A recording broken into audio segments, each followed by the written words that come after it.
to the computer. There we go. Hi guys, and welcome to another episode of the DNS Podcast. I'm Sean. I'm Dan. And today we're joined by Red Wiard. How you doing, Red? I'm good. So I'll get you to start off, introduce yourself, and tell us a little bit about who you are and what you do, and we'll just keep chatting from there. Sounds good. Yep, I'm Red Wiard. I am a strong woman. I live in Brisbane. By day, I'm a registered nurse, also in the Army Reserves as a nursing officer. I do lifting to escape the stress of my job in the hospital. How's it been going? Because with all the COVID stuff, how are you coping in the hospital system for the last? Yeah, like it's been pretty stressful. We had a period of 6 weeks where we had compulsory mask wearing for everybody, and I really feel for all the Victorians because they had like the same thing. But me personally, I was getting irritation here from wearing the mask on my face. My skin was getting really bad. I had like a rash behind my ears from the elastic on the mask, like scratching behind there, and getting very hot because you're wearing the gloves, the PPE, the gowns, the goggles. And, I'd be taking someone's observations and I couldn't even see because there was like steam in my glasses because I can't see what I'm doing. But, when you go into a room with someone that's like suspected COVID, you have to gown up and everything. So you can't really take them off or touch your face. So yeah, it's been pretty challenging, but it seemed to have settled down quite a bit now. We're not doing that compulsorily in the hospital. It's only for the suspected cases, but things are starting to get back to normal, and I feel very fortunate as a nurse that I wasn't financially impacted by COVID. If anything, I've managed to save a bunch of money because I've been working so much. Was it the same up in Queensland where you had to sort of get home from a shift, clothes off at the door, into a bag straight, and that whole protocol? Well, I actually, I would leave like scrubs at work, and I would go to work in casual clothes, put on the scrubs at work, take them off. And we have washing machines at work as well where we could wash our clothes there. Because if you go to work, like if you dressed, and this didn't happen to me personally, but I heard stories from the nurses union saying that nurses that were going to work on public transport getting abused by the community, going, you're wearing scrubs and you could be picking up COVID on the bus, and then you're going into the hospital and looking after these sick people. And I mean, like, who does that? That it was just appalling to hear that. It never happened to me, but I could see how people in the community might do that. People. Yeah, shocking. Yeah. How long have you been a nurse for? I'm just about to finish my 4th year, so I'm still a baby nurse. I still consider myself like quite junior, but I am studying a master's now in mental health nursing. So I started off my career in like medical surgical. I worked in theatres for 2 years doing interventional radiology, and even though I enjoyed it, I didn't really see myself staying there.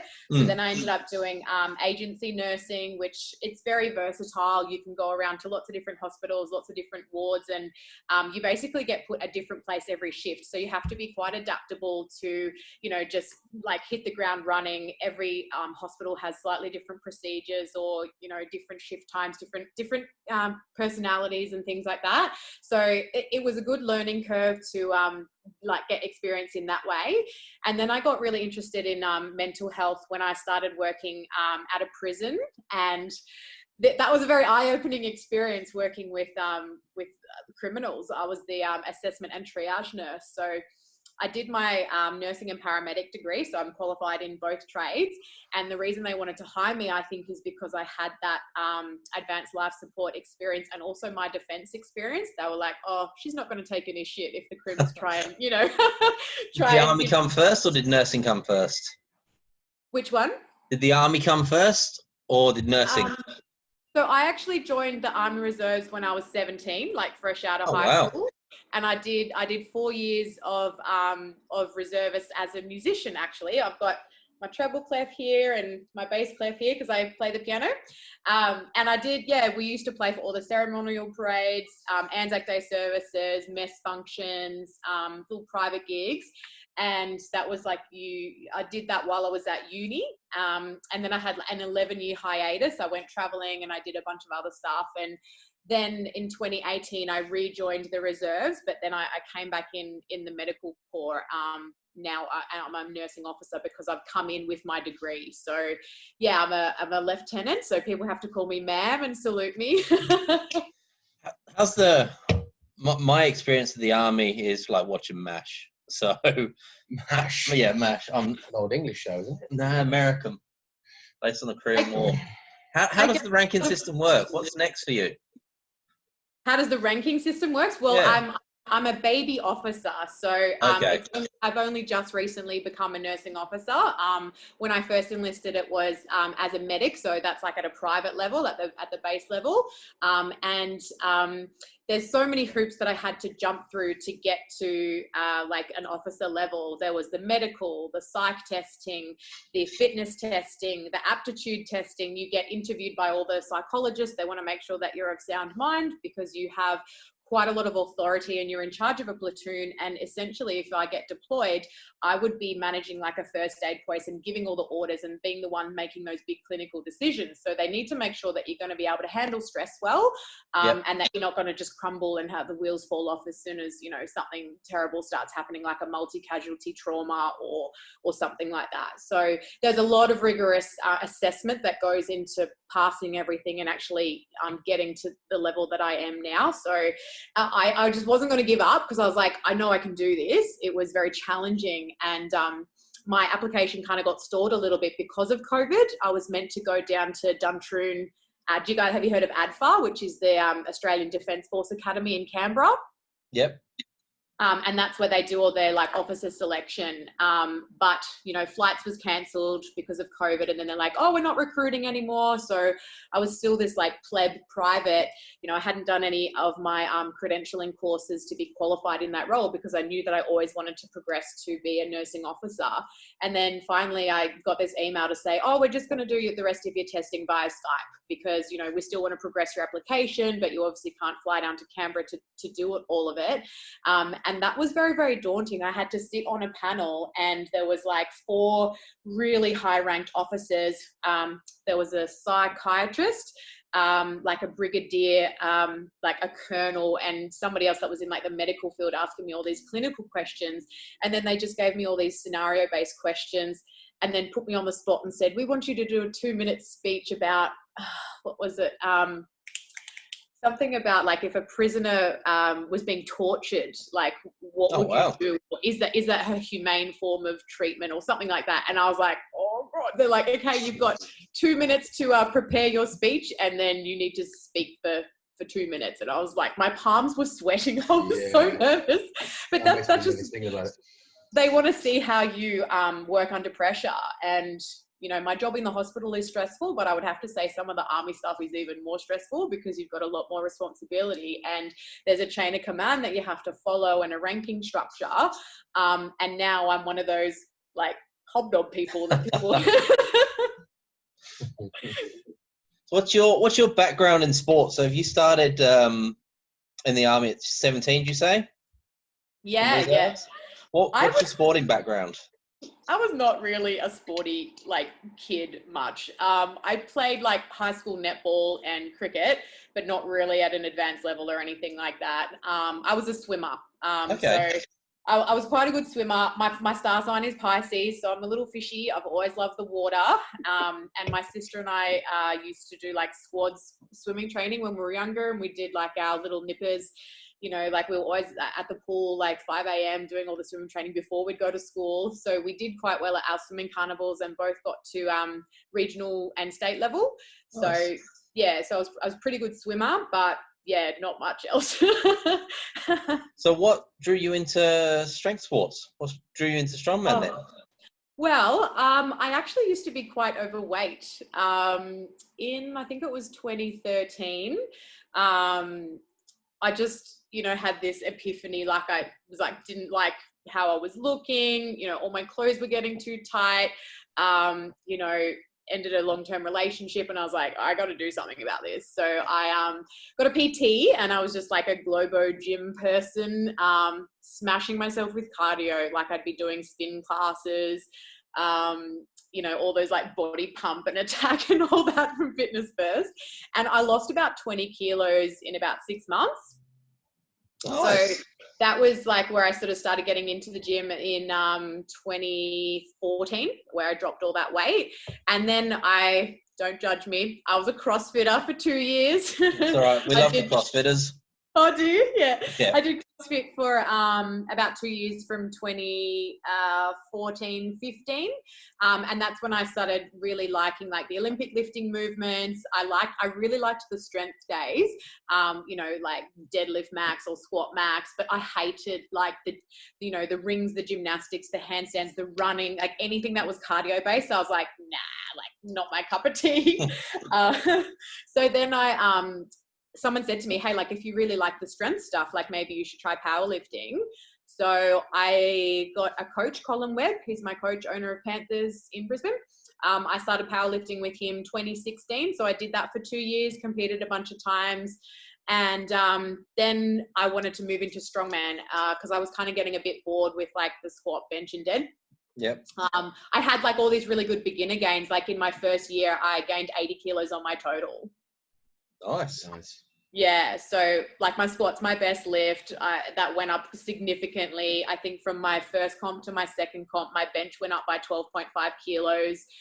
You know, and for a chick, like that's quite a lot. And that was in a 12-week prep with Colin. Yeah, deadlift, it's not my favorite. It hasn't really improved that much since then till now. And then yeah, strongman I started would be in 2017. I went down to the Arnolds to see a friend competing in bodybuilding, and you know, I'd never even heard of strongman before, but I think that's when I saw Eddie Williams pulling the tank, and you know, and all the Atlas stones, and I was just like, wow, these guys are enormous, and what they're doing is just absolutely insane. Where do I sign up? So 2018 was the first year this is your third year at Nationals, isn't it? Your fourth year. Yeah. Wow. Yeah. So I started strongman in 2017 after the Arnolds in March. Yeah. That was when I first heard about strongman. I signed up for my first comp 3 weeks after that, and I qualified for nationals from that competition. Nice. So nationals was my second competition in 2017. What a deep end to jump into. Yeah, I know. Your second ever comp was nationals. Yeah, in 2017. Oh, wow. Yeah. Straight into and I think I came fifth that first year. I actually came second in 2 events, and then I bombed the it was like a carry event where there was like these chunks of wood, and in training I'd never used gloves, but I kept getting splinters in my fingers. And then on the day of the competition, I thought it would be a great idea to wear gloves, even though I'd never, you know, used them before. And they slipped through my fingers. I picked them up and I had no dexterity, so I couldn't hold on to them. So I wasted a lot of time fumbling with the implements and then loading them. And that was a huge learning curve, that you never want to do something on competition day that you haven't trained for. You know, and I made some mistakes, but that's just part of, you know, I was a novice strong woman that I didn't really know what I was doing. So yeah. I learned a lot from, you know, future comps that I did. And then I think it was in 2018 when, like, I won nationals that year, and then I qualified for my first international comp. I did the USS Women's World Pro, and that was in Memphis in Tennessee. Nice. And I came, I came third in that one. So that was like when that opened my eyes, and I was like, I can actually like do pretty good at this if I, you know, set my mind to it, if I become really dedicated to my training and actually, you know, really make this a goal. And so, yeah, I guess once you have a taste of competing internationally and you see like the level of athletes that are there and the way that they run their competitions, that really made me hungry to want to keep doing it and just strive for that like really top level. You've competed in South Africa as well, haven't you? I have. I did. How was that? Yeah, fantastic. That was a great comp. That was in May of 2019. So the organizer, the way that you say his name, it's spelled Gerard, like Gerhard, but with their Afrikaans accent, they say Gerard. Yeah. No chance. Like, do I have to spit every time I say his name? He was great. because it was like the amateurs and the pros are competing like in the same area, we got to mingle with them. So I met, let me see, that was when Alexei Novikov, he was there. Kilishkowski, or however you say his name. Then there was Anthony Furman from the USA, Evan Singleton from the USA. There was like guys from Holland, like the South Africans, Europeans. It was just so cool because you're like, you're in amongst the field with all of them, and the Russian guy, Mikhail Shivlikov, and he speaks barely a word of English, but he loves getting a photo with his fans. And I was like, oh, can I get a photo with you? And I gave him a big hug, and he was just jabbering something in Russian, and I'm like, I have no idea what you're saying, but you're cool. That'd be a bloody good experience. Very cool. He's the guy that gets the nosebleeds. He wears the green. He was a Marine, wasn't he, or something? He wears the green beret. Yeah. He was actually in the in the Marines in Russia. So I tried to explain to him, I'm in the army too, but just the words weren't going across. The South African comp is run over 3 days as well, but how they do it is there was 6 events. So on the Friday we did 3 events for the amateurs. On the Saturday is the whole of the pro show. And then on the Sunday, we did our final 3 events for the amateurs. So you had that day in between. Okay. I don't really know if that was a good thing or a bad thing, because when the DOMs and the fatigue start setting in, then you have to do it again on the next day. And I just wanted to go out and party with all the new friends that I'd made and all that, because we got invited to the pro dinner as well. And we were all sort of staying in the same hotel. So you would just see them walking around town and be like, oh, hey, it was just a little area. Yeah. Whereabouts in South Africa was that? It's in Johannesburg. What was it like there?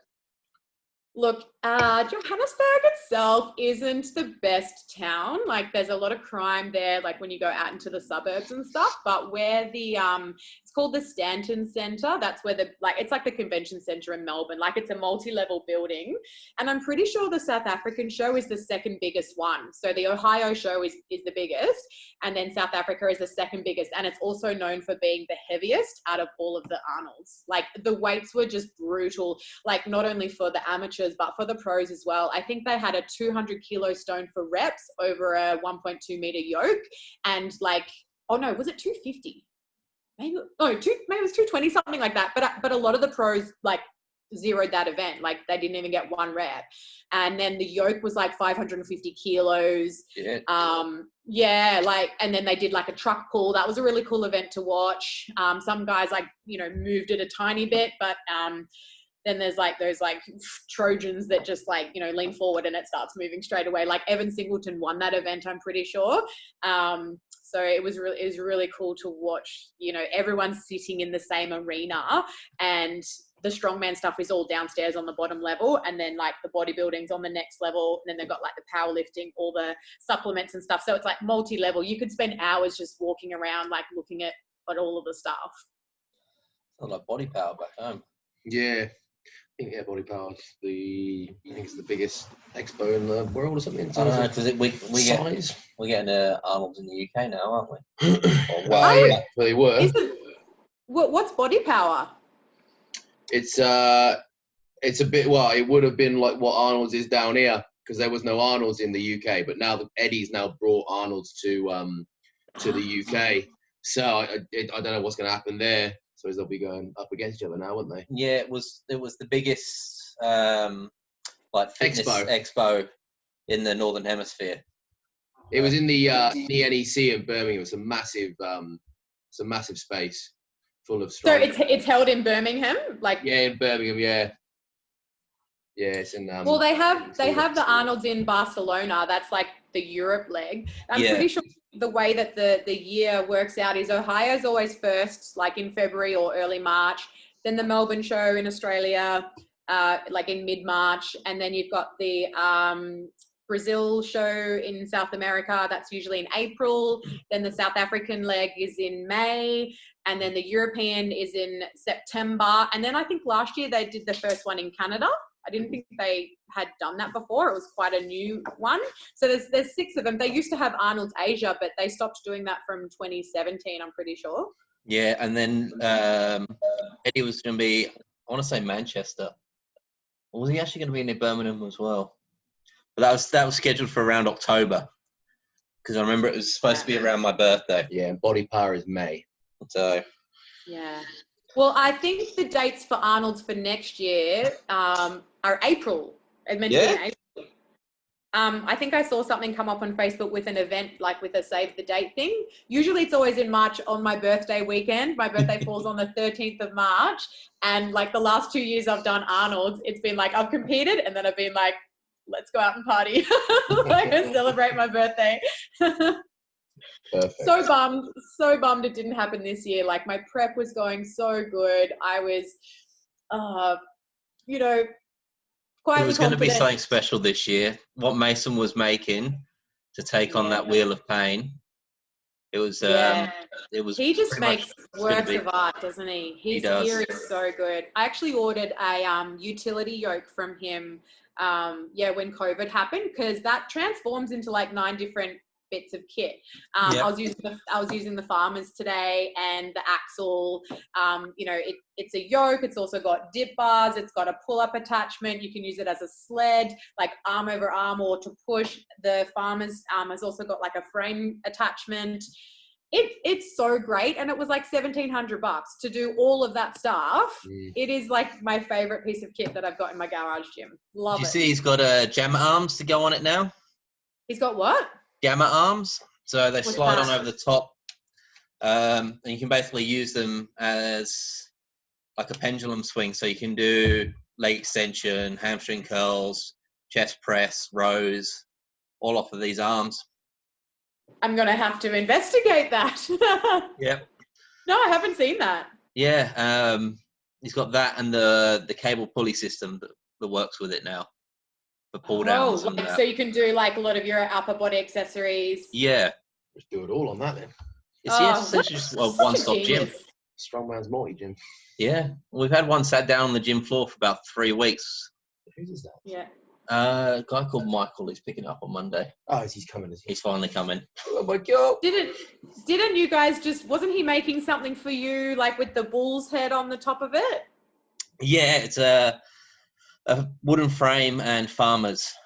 So I wanted a wooden frame like the Giants Live one. Yeah. And after we did our podcast with him, he said, leave it with me. And that's what he's delivered. Have you got it already? No. So now the border's open. We'll have it in 2 weeks. But it's going to be one of those, it's going to be a showpiece for quite a while because it's only just under 30 kilos lighter than the frame they use in Ohio. So it's bloody heavy. Yeah. Like how heavy is it empty? 370.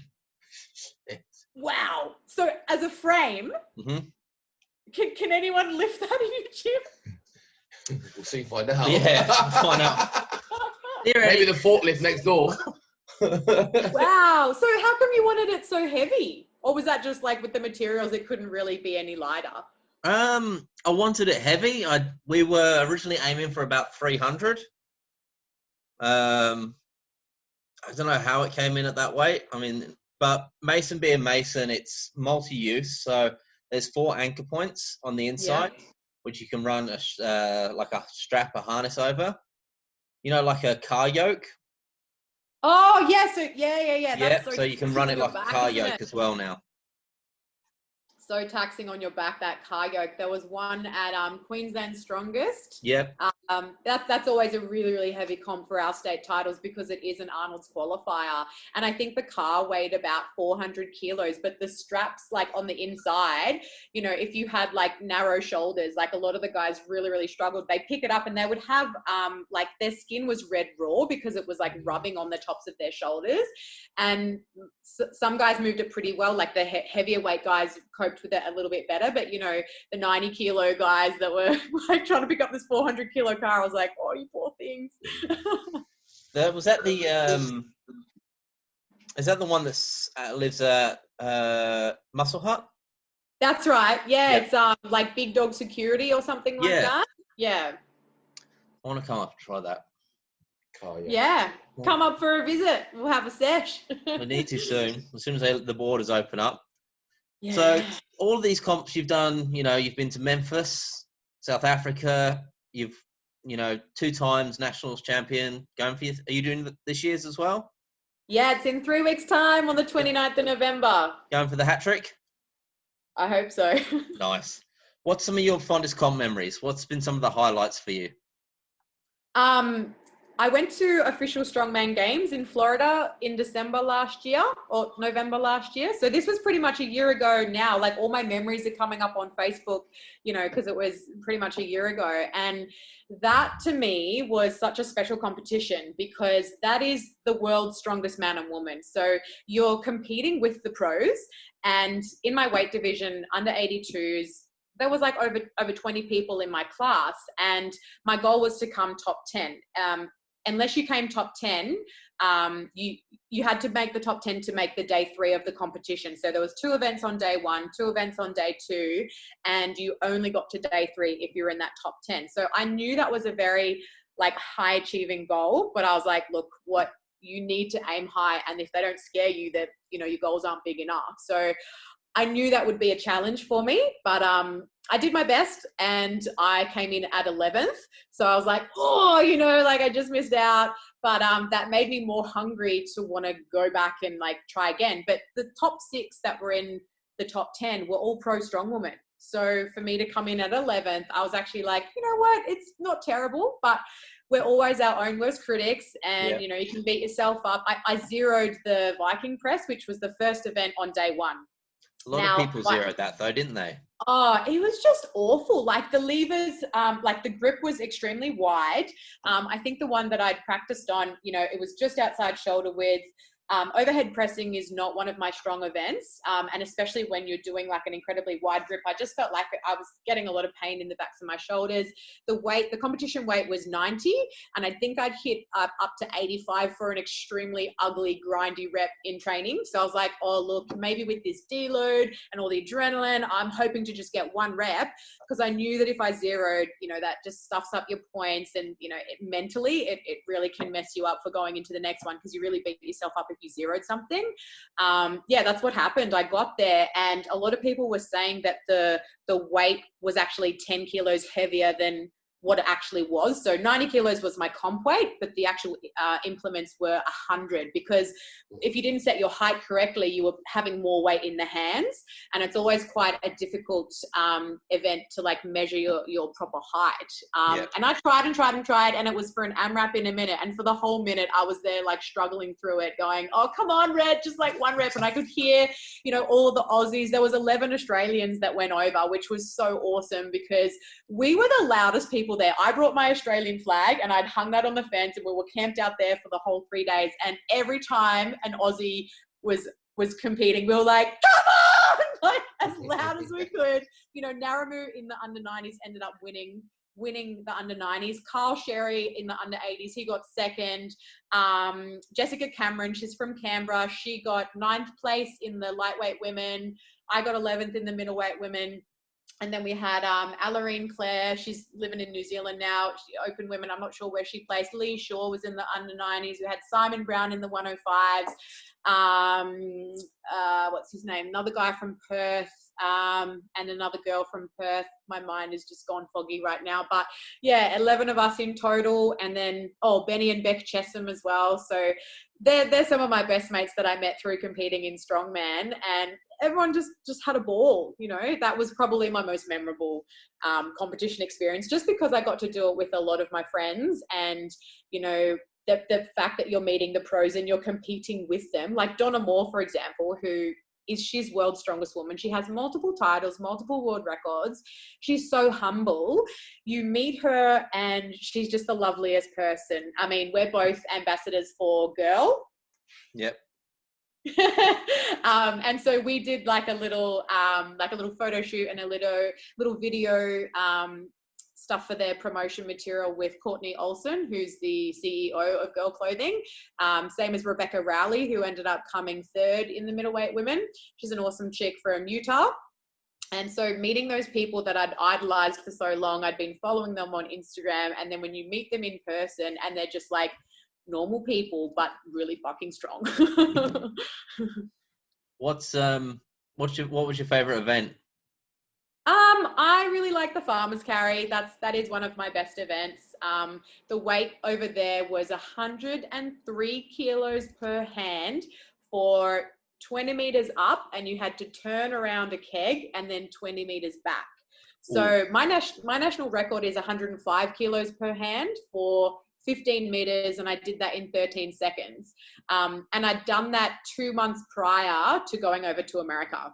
So I was basically hitting my national record for a bit more than double the distance, which I was really happy with. So that was a PB for me on that event. And the turn, I don't know if you've ever tried like turning around something. You end up going like sideways, like Tokyo Drift. Yep. There's a great video of Cam Taylor at Vic's from a couple of years ago. You go around a circle. Cross the line in reverse. That's it, yeah. Remember that.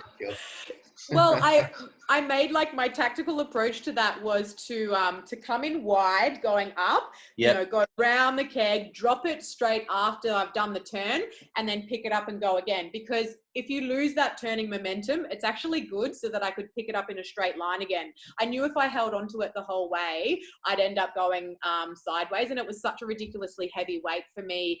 The second pick was pretty awful. I was like, oh, like doing it, but I was like, I just got to do this. And I think that was my best event where I placed 9th in that event. So that got me into the top 10 for day 2. And then day 2's events, so the Viking I zeroed on day 1, and then Farmers, that was the next one, which I did well at. Then there was a carry event. So it was a 100 kilo sandbag, which in training, I'd picked it up once. So that was a PB for me because I picked it up and I carried it 20 meters. Then there was a 95 kilo Husserfell. And in training, I had like picked it up off like a table, but I'd never been able to pick it up off the ground because I just kept getting like bruises on my forearms and like I wasn't strong picking it up from the ground. So again, that was a PB for me. Carried the Husserfell, dropped it into the sled. And then it was a 85 kilo keg, which I'd done in training. But, after doing the other 2 implements, you are gassed, running back, pick it up, you drop it into the sled, and then you do a reverse drag to get it over the line.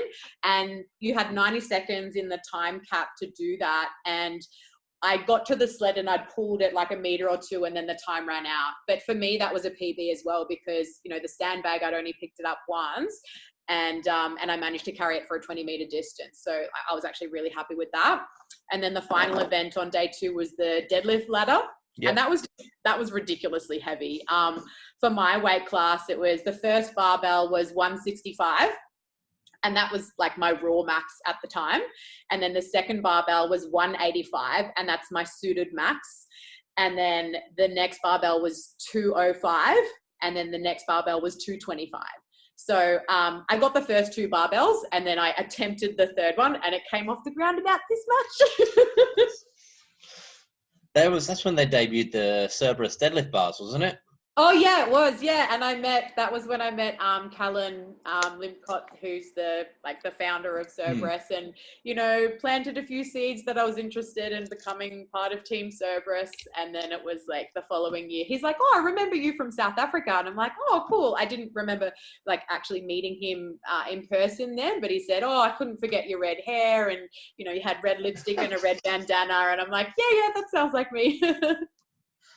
What's been some of the biggest challenges for you in your time as a strongwoman? Managing shift work. Yeah? Yeah. Look, it's crazy when you've got like coming into comp prep. I've actually got 3 night shifts the weekend before nationals. I'm not looking forward to that because I get so fatigued. That's going to be probably like my heaviest week before I go into deload. I don't know. I like having a float for my recovery, and you actually sleep and zen out in your float. And they say that 1 hour having a float is equivalent to about 6 hours sleeping in the bedroom.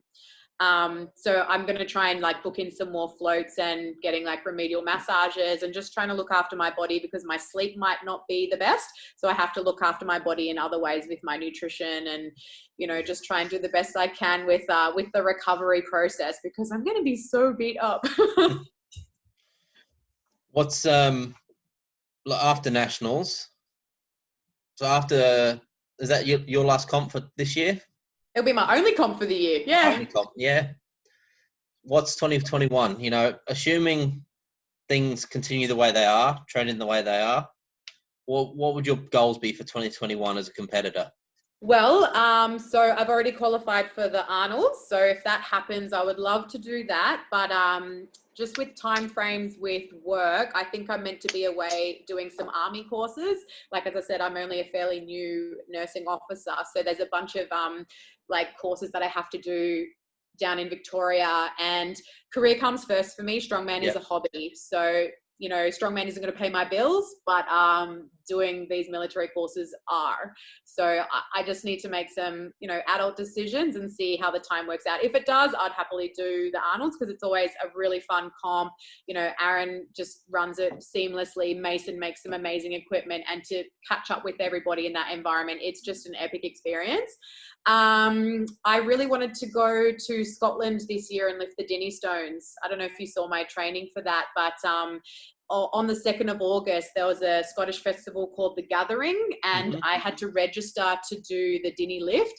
Not everybody can just go there and pick them up because it is such a great feat of strength. You have to register to do it, and they have to check that you're, you know, capable or eligible to do it. And they ask, like, what are your credentials? Like, how much have you deadlifted? How much have you done in this weight or this weight? And because I was a female, they said, oh yeah, you can come and do it. And they only let 20 people do it on that day. And there's only 8 women in the world that have done it. So I wanted to be one of those top 10. And I was like so gutted when, you know, it got cancelled. We couldn't do international travel, all of that stuff. So that's still on the cards for next year. It'll be happening in August. So I would probably forego doing nationals so they could go to Scotland and lift the Dinnie Stones. While I'm in Scotland, I would also like to do a stone tour. Nice. So, you know, the manhood stones, I actually just ordered, it's right here actually, 2 seconds. So I ordered this book. First of all, it's the Donald Dinnie Uncovered. So this is all about the man, the myth, the legend, who the stones are named after. And this second book, Stone Lifting, this is all about like the Scottish Highlands, and it tells the story of each of the stones and, you know, why they're so famous. So before I actually go to Scotland, I want to learn about all the history. My mum's Scottish. That's where I get my red hair. So I do have relatives there, and that would mean it would have a lot more sentimental value for me to go and do something like that than do a competition in Australia. Yeah. Whereabouts in Scotland is your family from? My mum is from Edinburgh. Okay. Yeah, awesome. I got some family in Scotland as well. Aberdeen. Yeah. Aberdeen. Yeah, it's a lovely part of the world. I used to love going up there.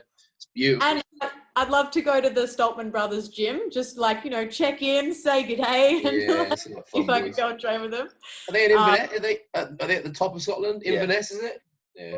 I don't know. I don't know where they are. Near the Loch Ness Monster.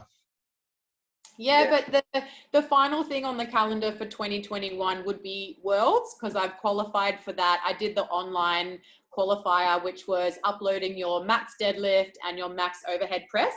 And you submit that, and they picked the top 20 from each weight class to get an invite for next year, because it obviously got cancelled for this year. So I came in at 12th for that, and that secured my spot for next year in Florida. So that was my favorite comp to date. I'm hoping it would be like a great experience for next year as well. And I know that there's quite a few Aussies that also qualified. So to have like another crew to come from Australia, you know, it just means so much when you're like in another country and you're getting to experience that with your mates. Like, I'll remember that forever. Florida's a good spot as well, isn't it? Good, great food over there. And it was great. Like, we were walking along the beach at 5-6 o'clock at night, just in our bikinis, because it was really hot and the weather was great. Going for a swim. You know, Americans love their, you know, their ribs and their burgers. Oh, and, yeah. like, they're huge. Massive orders. Whereabouts in Florida? Was it near Kissimmee? It's in Daytona, like where the race cars are. Daytona Beach. That's hot there. Yeah, I've been there. I've been to Daytona. Yeah, really humid. But like, fucking horrible. Mate. Jesus, that fucking Shawnee just ripped a burp, and yeah, that was I could taste his lunch. My word. I've been holding that for this whole chat. I couldn't hold it any longer. Oh, fucking hell. My word. Sorry, Red.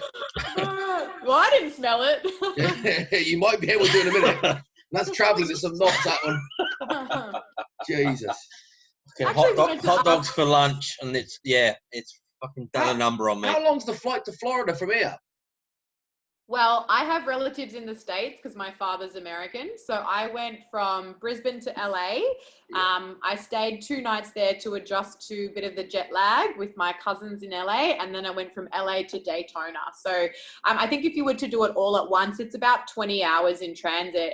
It's about 14 or 15 hours to get to LA.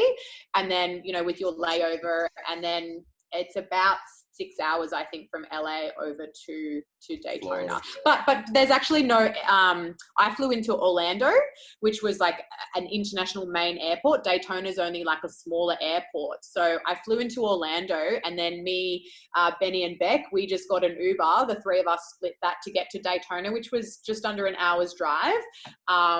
Because we're like, we looked at the buses or like public transport, and everybody has a car in America. You can't, like, it's just difficult. We were like, we had all our bags. We're like, fuck it, let's just pay for an Uber. And it only worked out maybe $30 each or something like that. And we got dropped right at our door of our hotel. So it was just, you know, a lot easier. But then on my way out, I flew out of Daytona. So. Yeah, awesome. Yeah, it's all fun getting to plan, you know, the post-travel shenanigans and stuff like that.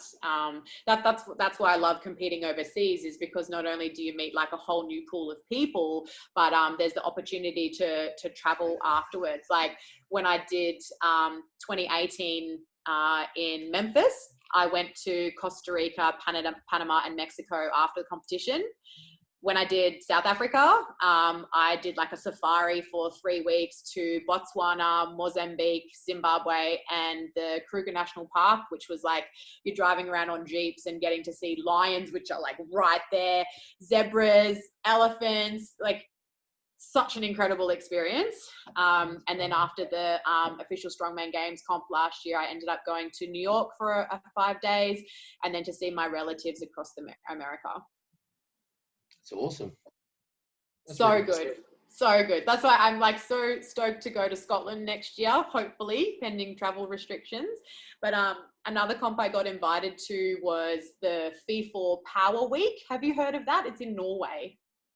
Yeah, it's the one where they do the big wooden Hercules, wooden Viking press. Awesome. So that's run by a lady called Kiki Johnson and her husband Eagle, and I met them at official Strongman Games last year. And usually you have to qualify that by doing a comp in Europe or a comp in America. But she's like, well, we don't have a qualifying comp in Australia. She's like, but I'm personally going to give you an invite. She's like, because you hear it. She's, if you hear it OSG, I've seen you're strong, you can handle it. They have multiple different events throughout that week. So it goes for 7 days, and you get there, you know, a day or two early, and they have all these big festivities in like the beer house over there. They've got Highland Games, they've got mass wrestling, they've got the strongman. Well, it's not strongman, it's called Stones of Strength. So all of the events are just stone events, like stone pressing overhead, stone carries, stone loading, natural stones as well as Atlas stones. And like the Husserfeld stone as well. And then they've got the Rogue Record Breakers. So that's where some of the pro strongmen go to this event to, you know, that's where Donna Moore got her first stone record before she broke it again this year. Yeah, and there's no like pro amateur, like everyone's in there together. So I thought that would be a really cool experience to do that as well. That's in July. If I tie that in with July and then going to Scotland, like they're both in Europe vicinity, just see how much time I can get off work. You know, I can't do all the things. It's a good time to be in Europe as well, because that's their summer. Well, that's it. You know, the post-comp travel, I had planned like this year, if I was going to go to Scotland, I was like, maybe I'd like to go to the Greek islands or Croatia or somewhere in the Mediterranean. Magaluf. Fucking Magaluf. Yeah. Jesus Christ. He's having a Magaluf, Malia, Zante. I can tell you all the great places, the 18 to 30s.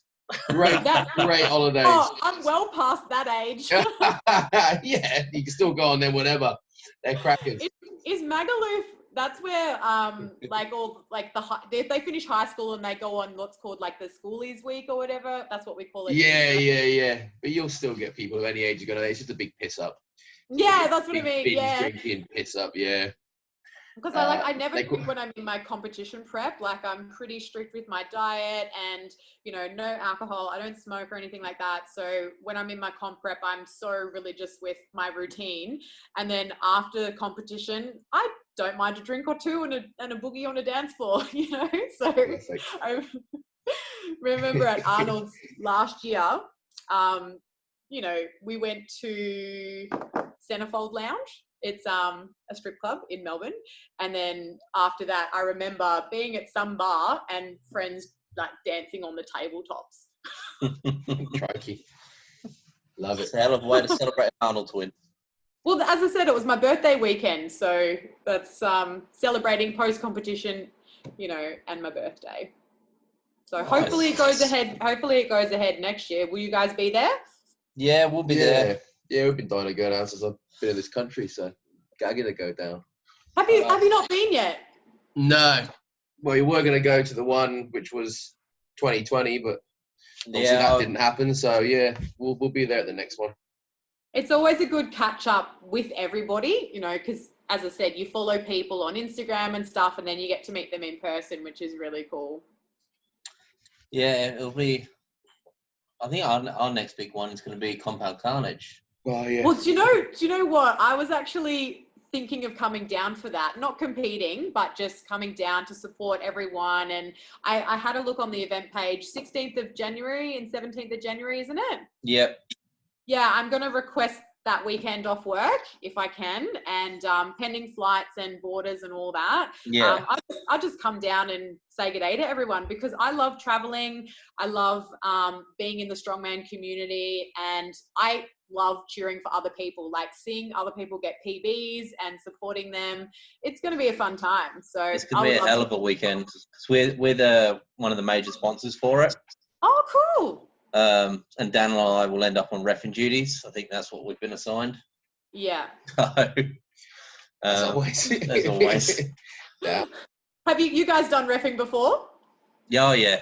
Strongman? Yeah. Do you ever get you know, when athletes are like in the heat of the moment and you might give a call that they like question or they get angry? Have you ever been in that sort of situation where you've been like sworn at or abused by an athlete? I think it's been pretty good to me, to be fair. I was expecting that, but I suppose as a ref, you've got to show consistency. Yeah. As soon as you lose that consistency, then you leave your sub up for rent, don't you? So I like to think we're pretty consistent with decisions. I'm usually the dickhead running around with the clipboard.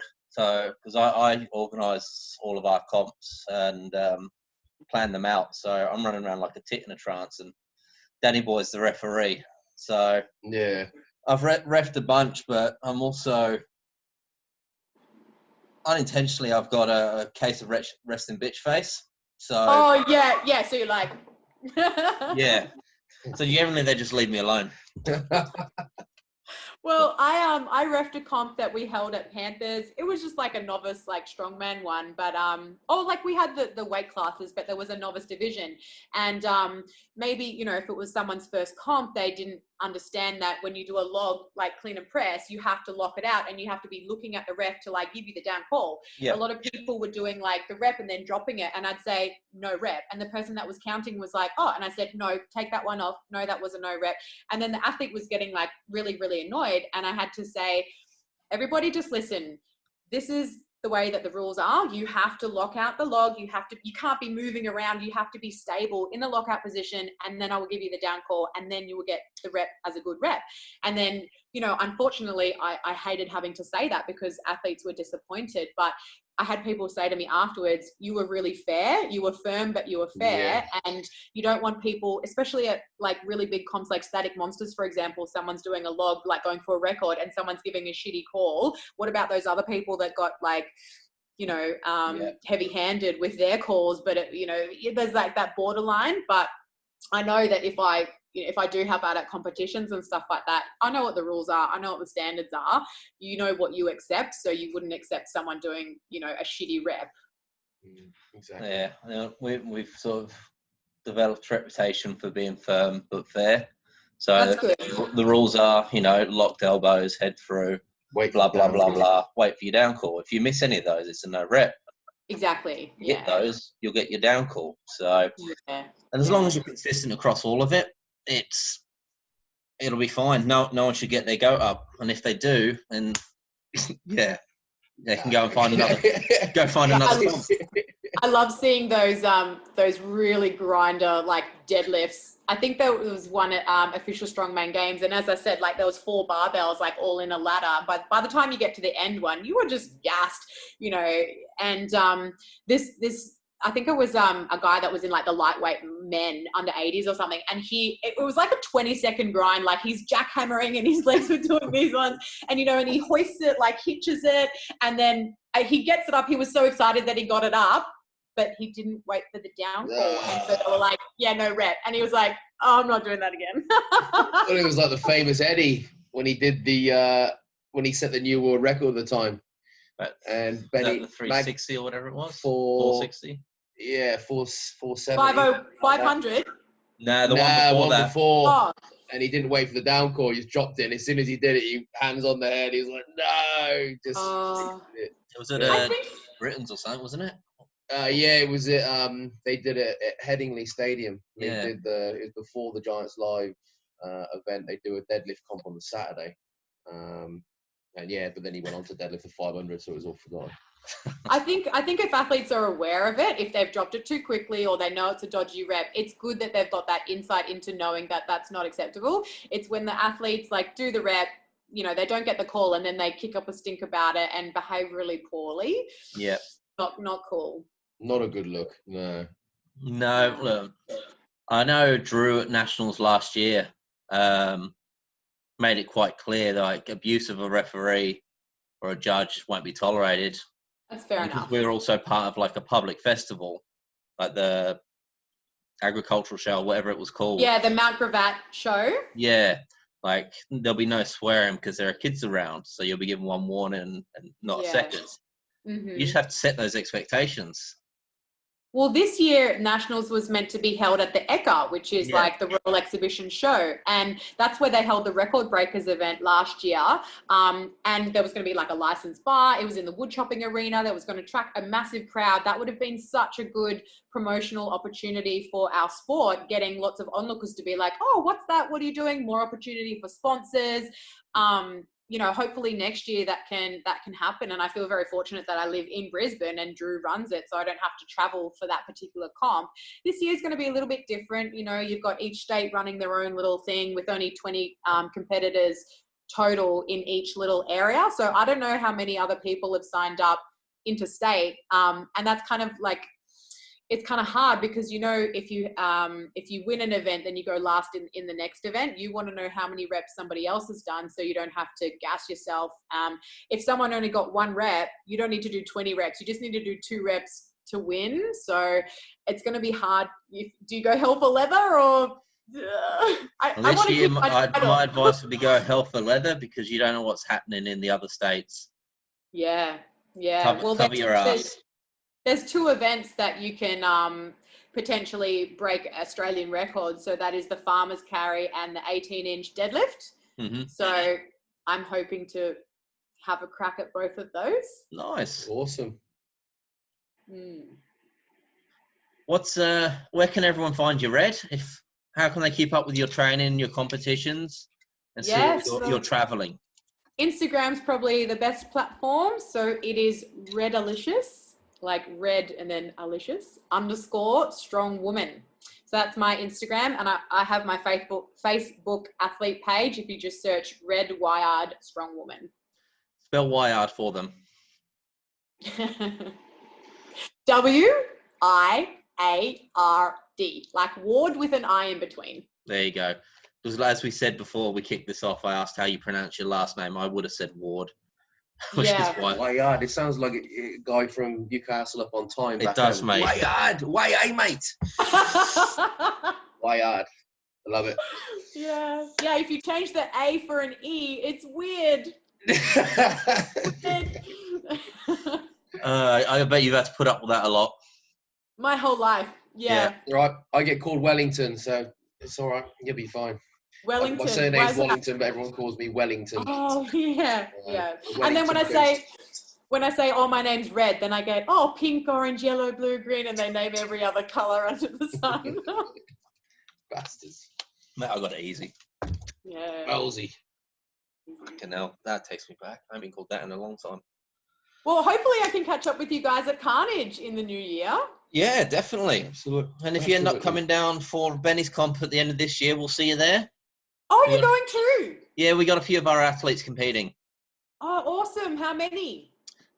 4 from here, and then there's a few Adonis branches, and there's about half a dozen from Granville and a couple from Castle Hill as well. So yeah, that's what I mean. I love, like, I won't be competing because it's like the week after nationals, but I just love being involved in the sport and, you know, giving back, helping out, meeting all the newcomers. It's really exciting. So I'm like 80% sure I'm going to be there. It's all just depending, like, borders and stuff, but I've got the days off, so fingers crossed I get to make it down. Nice. Thank you so much for your time, Red. Thank you for having me. It's been a pleasure. Red. What is that?